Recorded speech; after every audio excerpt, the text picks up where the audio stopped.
Parallel ની અંદર કઈ રીતે થશે એ જોઈએ. સો R1 R2 અને R3 ત્રણ રેઝિસ્ટન્સ પેરેલલમાં લગાવ્યા છે. એનો પેરેલલમાં રેઝિસ્ટન્સ કેટલો થશે 1/R is equals to 1/R1 plus 1/R2 plus 1/R3 અને ઇક્વિવેલન્ટ રેઝિસ્ટન્સ સોલ્વ કરશું તો R is equals to R1 R2 and R3 નું multiplication divide by R1 R2 plus R2 R3 plus R3 R1 આવશે. Okay, अभी V is equals to I into R. यहाँ पे current वैसे का वैसा रखेंगे. I is equal I into R1 R2 R3 divide by R1 R2 plus R2 R3 plus R3 R1 होगा. Okay, will be equal to V. Okay, अभी I is equals to V R, ये भी एक formula है Ohm's law का. So I1 is equals to V upon R1 होगा. Voltage same रहेगा तीनों में. I2 I3 के अंदर R2 और R3 आ जाएगा. ओके, चलो तो इस वाले के अंदर I1 is equals to V की ये जो वैल्यू हमें मिली वो इस इक्वेशन में रखेंगे. ओके, सो हमें ये मिलेगा. So I1 will be equal to I into R1 R2 R3 divide by R1 R2 plus R2 R3 plus R3 R1 into 1/R1. ठीक है, ये जो R1 बचा था वो. सो विनीत हियर दिस इज 1/R1. ये R1 और ये R1 कैंसिल आउट हो जाएगा. Yes sir. So I into R2 R3. अभी बोर्ड भर नहीं जाए इसके लिए इसको एक नाम दे देते हैं सिर्फ R. ठीक है. Yes sir. So R is equals to R1 R2 plus R2 R3 plus R3 R1. Okay, so R यहाँ पे रखेंगे तो I into R2 R3 divide by R क्या होगा I1. सिमिलरली सॉल्व करेंगे तो I2 क्या मिलेगा हमें I into R1 R3 divide by R और I3 मिलेगा I into R1 R2 upon R. Okay, ठीक है. सो ये तीनों रेजिस्टेंस तीनों करंट मिल गए हमें. तो करंट डिवीजन ऐसे होगा कि जो टोटल करंट है is multiplied with product of other two resistances. तो यहाँ पे कितना करंट जा रहा है वो हमें पता चलेगा इन दोनों करंट के इन दो जो करंट जा रहे हैं उन दोनों रेजिस्टेंस के मल्टीप्लिकेशन को टोटल करंट के साथ मल्टीप्लाई करेंगे और डिवाइड करेंगे इसके इक्विवेलेंट रेजिस्टेंस से तब. ठीक है. So this is division of current in 3 resistors. ये आना चाहिए सबको. ठीक है, ये डेरिवेशन है. ओके, अभी पैरेलल और सीरीज का कंपैरिजन. सो सीरीज पैरेलल के अंदर क्या क्या सेम है क्या क्या डिफरेंट है वो देखते हैं. क्या फर्क पड़ेगा.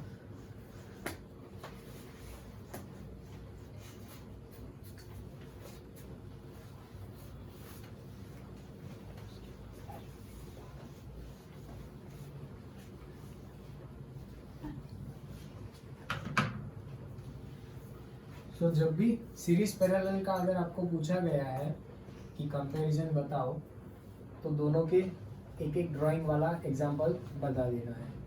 ठीक है. सो वो मैं नहीं बना रहा हूँ, समझ में आ जाएगा ना वो. ठीक है. फिर रेजिस्टेंस के अंदर क्या चेंजेस होंगे. सो इक्विवेलेंट रेजिस्टेंस क्या होगा R is equals to R1 plus R2 plus RN होगा. इसके अंदर क्या होगा G is equals to G1 plus G2 plus G3. तो ये जो कैपिटल G दिखा है वो क्या है मोटा भाई नहीं, कैपिटल G है वो कंडक्टेंस है. ठीक है. सो कंडक्टेंस को हम कैपिटल G से डिनोट करते हैं. कंडक्टेंस क्या होता है रेसिप्रोकल ऑफ रेजिस्टेंस. तो हमारे पास जो फॉर्मूला होता है उसमें क्या आता है 1/R is equals to 1/R1 plus 1/R2 plus 1/Rn ऐसा करते हैं. तो ये रेसिप्रोकल है रेजिस्टेंस का, तो उसको क्या बोलेंगे 1/G. ये कंडक्टेंस ही है. ठीक है. So that works in parallel. इसके अंदर G उल्टा हो जाएगा 1/G is equals to 1/G1 plus 1/G2 plus 1/G3 plus 1/G। ठीक है, सेम दिख रहा है दोनों में कुछ? ठीक है, फिर सीरीज के अंदर क्या सेम रहेगा? I will remain same. Parallel के अंदर वोल्टेज सेम रहेगा। ओके, इसके अंदर वोल्टेज डिवाइड होगा V1 V2 V3 के अक्रॉस। इसके अंदर करंट डिवाइड होगा I1 I2 I3। ओके, इसके अलावा क्या फर्क पड़ेगा?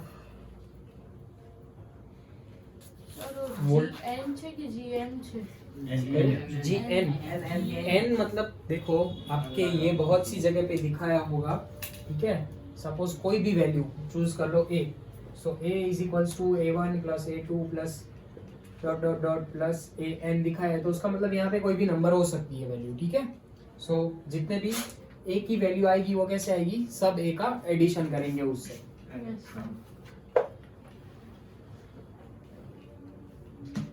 એવી રીતે कहते भी है ऐसे इंग्लिश में कि n नंबर ऑफ टाइम्स, मतलब कि बहुत सारी बार, कितनी भी बार।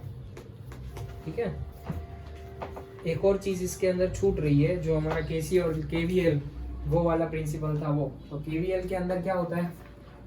जितना वोल्टेज राइज है उतना वोल्टेज ड्रॉप होगा। सो सीरीज के अंदर जितने रेजिस्टेंस है उन सब में क्या होगा? वोल्टेज ड्रॉप होगा। तो V1 प्लस V2 प्लस सारे resistance n number of resistance है तो उनका drop will be equal to applied voltage V। Parallel के अंदर क्या होगा? केसीएल वाला, केसीएल में क्या था?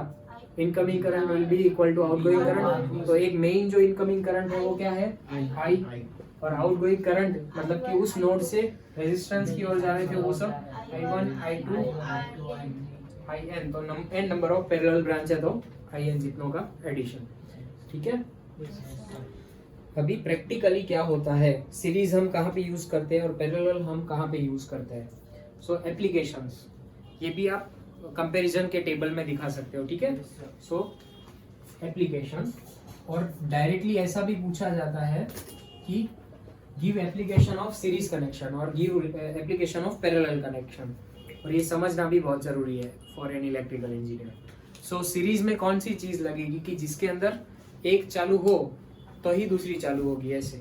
ठीक है, सो R1 चालू है, R2 भी चालू है, तो दोनों सीरीज में लगना चाहिए।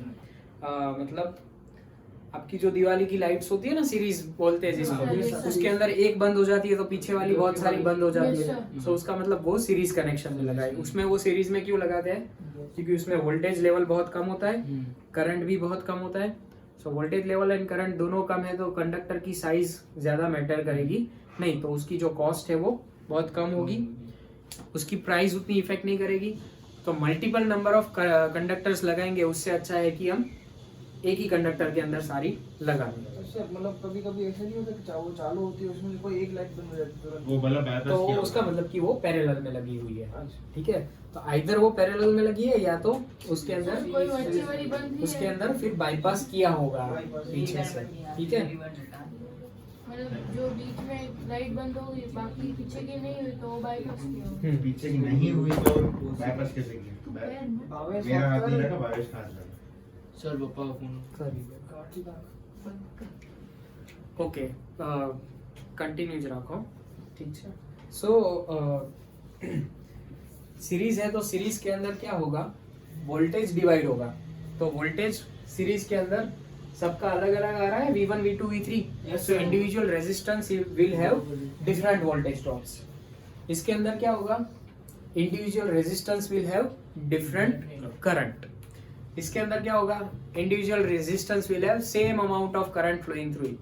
यही बात दूसरे शब्दों में। इसके अंदर क्या आएगा? Individual resistance will have same amount of voltage applied across it. So इसके अंदर दो तरह से आप लिख सकते हो कि वोल्टेज सेम रहेगा एंड करंट सेम रहेगा, या इंडिविजुअल रेजिस्टेंस के अंदर सेम करंट फ्लो होगा, इंडिविजुअल रेजिस्टेंस के अंदर सेम वोल्टेज अप्लाई होगा। ठीक है, प्रैक्टिकली सीरीज एप्लीकेशन कहाँ कहाँ पे होती है, तो आप सब लोगों ने गीजर यूज किया होगा। गीजर के अंदर एक कट ऑफ स्विच होती है, पता है? तो थर्मोस्टेट लगा है, टेम्परेचर ज्यादा हो गया तो वो डिटेक्ट करके बताएगा और वो स्विच ऑटो में ओपन हो जाएगी। सो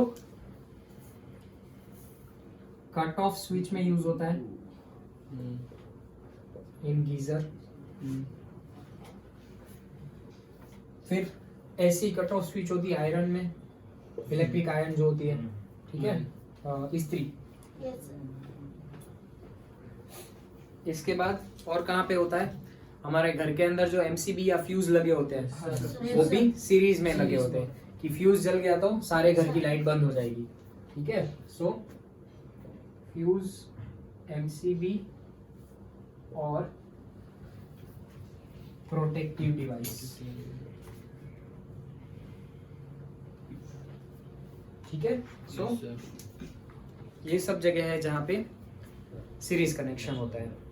दूसरी कोई अगर ऐसी एप्लीकेशन है कि जहाँ पे मुझे करंट की वैल्यू सेम चाहिए तो वहाँ पे मैं सीरीज कनेक्शन यूज करूँगा। अगर मेरी एप्लीकेशन ऐसी है कि मुझे वोल्टेज की वैल्यू सेम चाहिए तो क्या करेंगे? वहाँ पे पैरेलल यूज करेंगे, ठीक है। सो पैरेलल एप्लीकेशन कहाँ कहाँ पे होती है?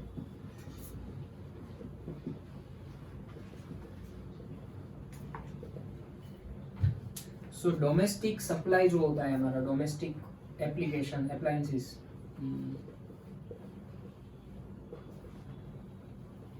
वो सारे पैरेलल में लगे होते हैं, ठीक है।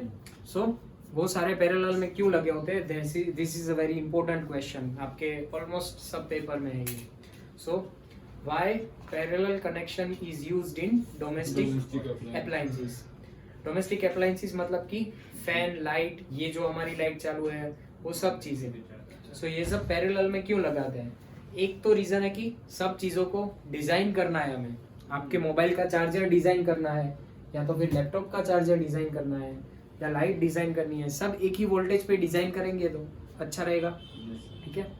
सीरीज कनेक्शन होगा तो क्या होगा कि अगर ट्यूबलाइट चालू है तभी फैन चालू होगा, सिर्फ फैन चालू नहीं होगा तो रात को सोने के टाइम क्या करेंगे? ट्यूबलाइट चालू करके सोएंगे। दोनों चालू साथ में हो जाते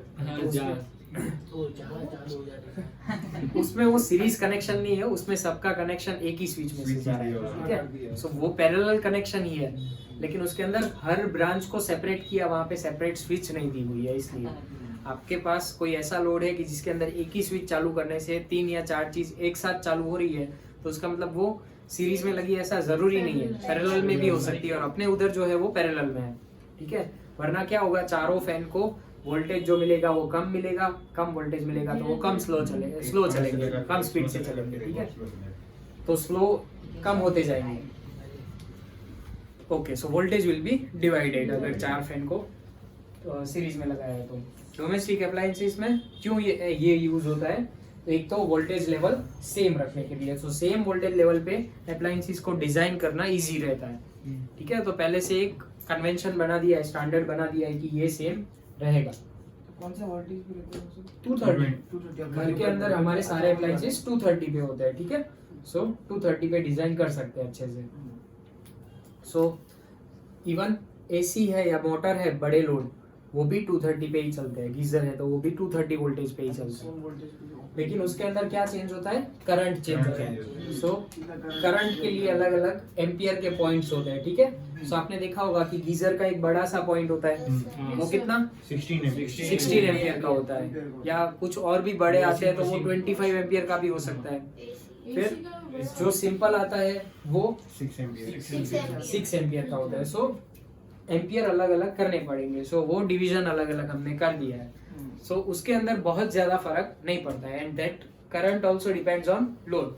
सो अगर 230 वोल्ट के सॉकेट में मैंने एक लोड लगाया है तो करंट कितना ड्रॉ करेगा, उसका जो लोड है उसके हिसाब से। अगर एक ही फैन लगाए तो उसमें एक ही फैन जितना लोड वो ड्रॉ करेगा, ठीक है। सपोज 1 एम्पियर का लोड है तो वो 1 ही एम्पियर करंट लेगा। ऐसा नहीं कि 6 एम्पियर का सॉकेट है तो 6 एम्पियर ही आएंगे, लेकिन वोल्टेज में फिक्स रहता है कि वोल्टेज अगर 230 दी है तो 230 आएंगे। फिर अगर मेरा चार्जर 12 वोल्ट पे काम करता है या 24 वोल्ट पे काम करता है तो मुझे उस चार्जर के अंदर ट्रांसफार्मर लगा के उसको स्टेप डाउन करना पड़ेगा। ये आप अगर आगे जब 3rd सेमेस्टर में मशीन्स आएंगे उसमें पढ़ोगे, ठीक है, transformers. So that's why domestic appliances are used in parallel. Parallel connection की और कहाँ पे जरूरत पड़ती है?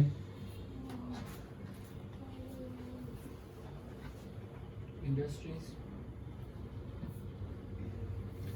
हाँ, इंडस्ट्रीज के अंदर भी सब चीजें पैरेलल में लगी होती है, ठीक है, क्योंकि वहां पे भी ऐसा ही होता है ना कि एक चीज चालू की तो सब, हाँ, सब चालू करनी है, ऐसा नहीं होता है। फिर सीरीज सर्किट है सपोज, तो उसके अंदर क्या होगा, कोई एक चीज खराब हो गई तो सब बंद हो जाएगा, ठीक है। और पैरेलल के अंदर एक चीज खराब हो गई तो उसको निकाल दो, बाकी सब चीजें चल सकेगी। सो ये एडवांटेज रहता है, इसकी वजह से डोमेस्टिक एप्लायंसेस में हम બધી જગ્યાએ મોસ્ટલી પેરેલલ કનેક્શન જ યુઝ થાય છે, ઠીક છે। બટ એપ્લિકેશન વાઇઝ ચેન્જ થઈ શકે કે તમે સિરીઝમાં કરો। પીસીબી ની અંદર એ રીતની ડિઝાઇન કરવી છે, पीसीबी के अंदर ऐसी डिजाइन करनी है कि जिसकी वजह से वोल्टेज डिवाइड हो जाए, तो हमें क्या करना है, सीरीज यूज करना है वहाँ पे। बोलो, सीरीज पैरेलल નું કોમ્બિનેશન આવે। So combination of series and parallel circuits are there, जिसके सॉल्यूशंस हम करेंगे सम्स में, ठीक है।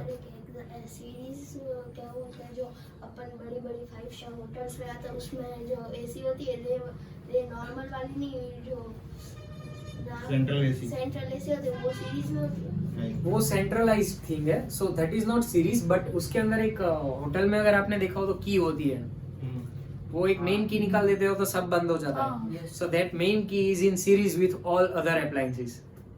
नो सर, उसमें नहीं, एक की रूम में है ना पूरी होती है।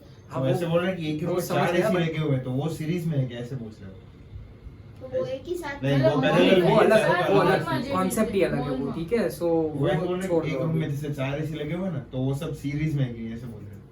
नहीं, तो वो parallel चार में से कोई भी एक बंद करना है तो भी कर सकते हैं ना, हाँ, पैरेलल में होता है वो। तो वो पैरेलल होता है, ठीक है। अरे वो चीज अलग, कोई पावर Okay. सप्लाई कंज्यूम करेगी। Stop, cut it.